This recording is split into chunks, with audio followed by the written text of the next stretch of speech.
Next on Worcester News Tonight, round-trip flights taking off tonight from Worcester to the Cape for the first time. Plus, a record weekend for travel. If you're heading somewhere for the 4th, AAA says pack your patience.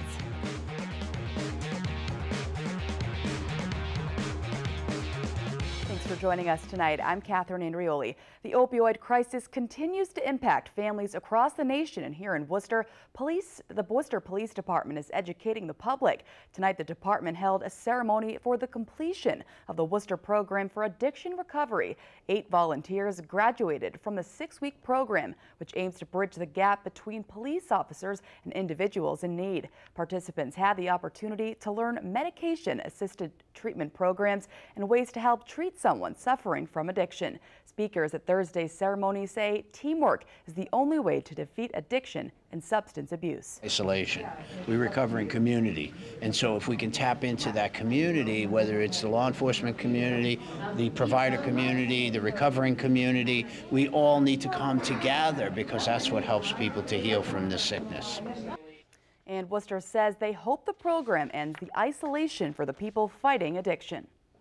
Flights to Cape Cod taking off today from the Worcester Regional Airport. Retrix Aviation is offering the new shuttle service linking Worcester and Hyannis. Today, a notable Bruins legend was the first aboard the 9-passenger flight.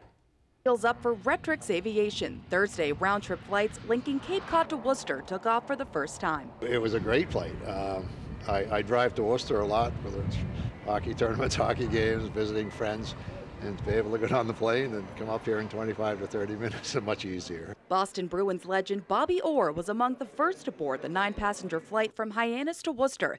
Round-trip flights now running Thursday to Monday, with flights leaving Worcester Thursday and Friday afternoon. Pilot David Crook says it's an alternative to sitting in holiday traffic. They can leave their homes, park here at the airport in a matter of a few minutes, be in the lobby, and then go through the process of boarding, getting on the airplane, and allowing someone else to do the hard part of the trip, which is getting over the Cape Cod bridges. Retrix announced the passenger shuttle this week. CEO Richard Cawley says they're thrilled to finally get the shuttle up and running. So the objective is to start it up this year, get it up and running, nice and slow, safe, and then by this time next year we'll be running full tilt. I think the traffic on Cape Cod, particularly this season, looks like it's heavier than I've seen it in many, many years in the past. So there would be the convenience of being able to fly right into the Hyannis Airport. So on a weekend where thousands will flock to Cape Cod for July 4th, a flight from Worcester is one way to save you some time. Do you plan on taking it again soon? Oh yeah, I mean, you know what? I drive up here a lot and it's a lot easier. And the great getaway for the 4th of July holiday has begun. AAA Northeast says a record amount of travelers will hit the roads over the next week, heading to destinations all over the region. Brittany Schaefer has more. A record-breaking number of travelers are expected to hit the roads this 4th of July weekend. AAA is estimating more than 1 million Massachusetts residents will be getting behind the wheel. I think that the placement of July 4th on the Tuesday, leading many people to take Monday off, is encouraging a lot of people to hit the road. AAA Northeast spokesperson Mary McGuire says another factor getting people on the roads are lower gas prices. We have the cheapest gas prices right now since 2005 here in Massachusetts and across the country. McGuire says the busy travel times begin Thursday night and continue until the morning after the 4th. At the Charlton Service Plaza, drivers say they left as early in the week as possible and have their own methods to avoid traffic. Avoid 95 at all costs. So 95 is always packed. You can sit on there for 6 hours. I'm just going to be patient. You know, it's all good. Put on some good music and just relax. But a 9-hour drive, so hopefully we get there safely and, you know, there's no traffic. McGuire says safety should always come first, especially with it being the 100 deadliest days for driving. People are partying, people are having cookouts, so we urge people to not drink and drive, to not drive distracted, to not drive drowsy. We do see increased crash numbers during these holiday weekends, and there are more people on the road, and that factors into it as well. Brittany Schaefer, Worcester News Tonight. The state school building authority approves a plan to build a new South Community High School. The state agency and the Worcester Public Schools are working together to come up with options to replace the school on Apricot Street. According to the state, the existing school has mechanical, electrical, and plumbing issues. The MSBA estimates the project will cost roughly $191 million, with the hopes of completing the new school by 2021. A swearing-in ceremony today for 5 new Auburn firefighters and the promotion of 2 firefighters to lieutenants. This is the department's largest ceremony in more than 10 years, and new applicants had to go through rigorous progress. Rosalind Flaherty has the story. Nicholas Fairbanks has been a call firefighter for the Auburn Fire Department for 2 years. Thursday, he took an important step towards a full-time role in the busy department. I always wanted to give back to the community and serve the community, and I like to help people, and I thought the best way to do that was to become a firefighter. Fairbanks and 4 others were sworn in as firefighters, and 2 firefighters were promoted to lieutenant in the department's largest ceremony in 10 years. It's a special day when you can bring on this many at once. Fire Chief Stephen Coleman says the process started last August with more than 60 applicants. We had a rigorous process with 3 interviews, background investigations, neighborhood visits, visiting their home communities.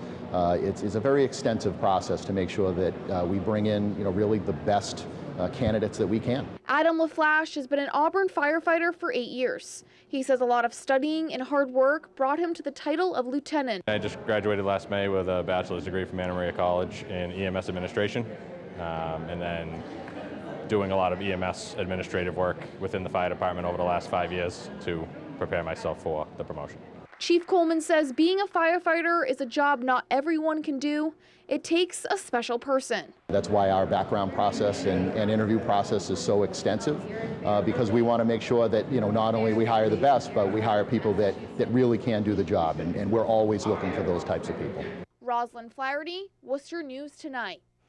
Tonight, we're learning the city of Worcester paid $475,000 to defend its ban on panhandling. The Telegram reports the city cut a check for that amount to the attorneys for the ACLU. The attorneys successfully sued to overturn local ordinances against aggressive panhandling. Federal courts ruled the ordinances were violations of constitutions of free speech rights.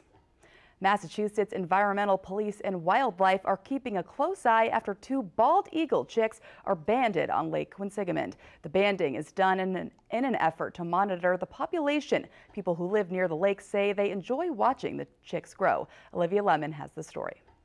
2 bald eagles and their baby chicks have become popular neighbors for people who live on Lake Quinsigamond in Worcester. Well, I got a telescope set up in the living room. We watch them every morning, and when I come home, I always walk by and take a peek. Glenn Zona has lived on the lake for more than 20 years. He says he's been watching the chicks grow over the past few months. They're here. It's great. They're almost ready to fly. Mass Wildlife District Manager Bill Davis says the 2 baby chicks were banded a few weeks ago to help monitor the eagle population. The banding effort is part of research to determine survivorship, longevity, threats, how far they disperse to set up their own territories. He says about 30 to 40 years ago, bald eagles were on the brink of extinction. Now there are about 60 nesting pairs statewide. Usually they pair off, a male and a female form a pair bond. They set up their territory.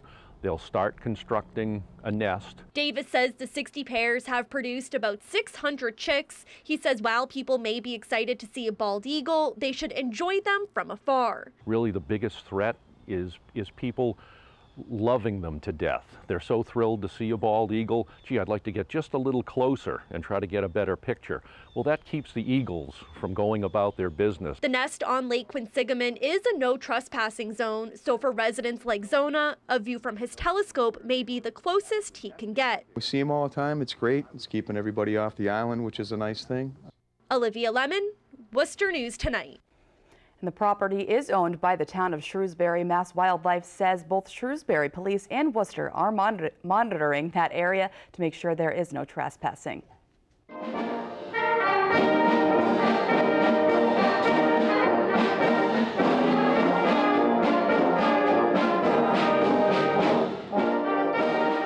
Dozens filled the grass at the Institute Park for the Music in the Park concert tonight. The Worcester Public Schools All-City Summer Band and Orchestra played a variety of songs down on Salisbury Street. Students from across the district showcased their musical talents in front of friends, family, and members of the public. Luckily, it did not rain, the rain did not interrupt on tonight's